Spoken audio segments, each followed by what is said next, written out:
Hello everybody, welcome back to the channel. तो आज के इस वीडियो में हम मैक्रो इकोनॉमिक्स के second unit money and banking के कंप्लीट टॉपिक को इस वीडियो में कवर अप करने वाला हूँ। ठीक है, यहाँ हम कंप्लीट चीज़ों के नोट्स को शेयर करने वाले हैं। तो देखो, सबसे इंपॉर्टेंट कि मनी क्या होता है, डेफिनेशन ऑफ मनी। ये कई बार आपसे एग्जाम में पूछा जा चुका है, और क्या इसके फंक्शन होते हैं ये आपसे मतलब सब्जेक्टिव में तो पूछा जाता है, ये कई बार लॉन्ग में भी और कई बार ऑब्जेक्टिव में भी आपसे क्वेश्चन पूछे जा चुके हैं कि what are the function of money. तो medium of exchange, unit of account, store of value और कोई अदर ऑप्शन दिया रहता है, तो फिर आप एलिमिनेट कर सकते हो कि इनमें से कौन सा फंक्शन नहीं है मनी का। तो ऐसे कई सारे ऑब्जेक्टिव आपसे एग्जाम में पूछे जा चुके हैं और मैंने ऑलरेडी करवा रखे हैं, ठीक है, प्रीवियस ईयर क्वेश्चंस की सीरीज में।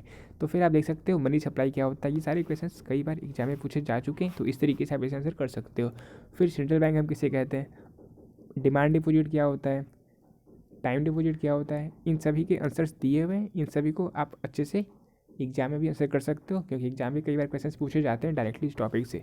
और फिर इसके अलावा कुछ न्यूमोनिक्स भी दिए हुए हैं, जिससे आप इजीली इन सभी चीज़ों को याद कर सको ट्रिक के थ्रू।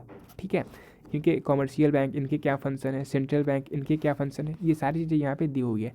फंक्शन ऑफ आरबीआई, जैसे सेंट्रल बैंक का क्या फंक्शन है, तो मोनोपोली ऑफ नोट इशू, यानी कि एकमात्र इसे ही अधिकार होता है नोट को इशू करने का, करेंसी को इशू करने का। ठीक है, ये बैंकर्स बैंक होता है। इसके अलावा कैश रिजर्व रेशियो क्या होता है, स्टैट्यूटरी लिक्विडिटी रेशियो क्या होता है, रेपो रेट क्या होता है, रिवर्स रेपो रेट क्या होता है, सभी की डिफरेंशन दी हुई है। ठीक है, और सिंपल बताऊँ तो रेपो रेट हम उसे कहते हैं जब जो हमारे आरबीआई है, जो हमारा सेंट्रल बैंक है, वो कॉमर्शियल बैंक को उधार देता है तो कुछ परसेंटेज चार्ज करता है उससे, ठीक है, इंटरेस्ट लेता है, तो वो कहलाता है हमारा रेपो रेट। लेकिन जब कॉमर्शियल बैंक ही पैसे देती है सेंट्रल बैंक को, उधार देती है, और उस पर जो इंटरेस्ट लगाती है वो कहलाता है हमारा रिवर्स रेपो रेट। ठीक है, और रिवर्स रेपो रेट हमेशा कम होता है रेपो रेट से।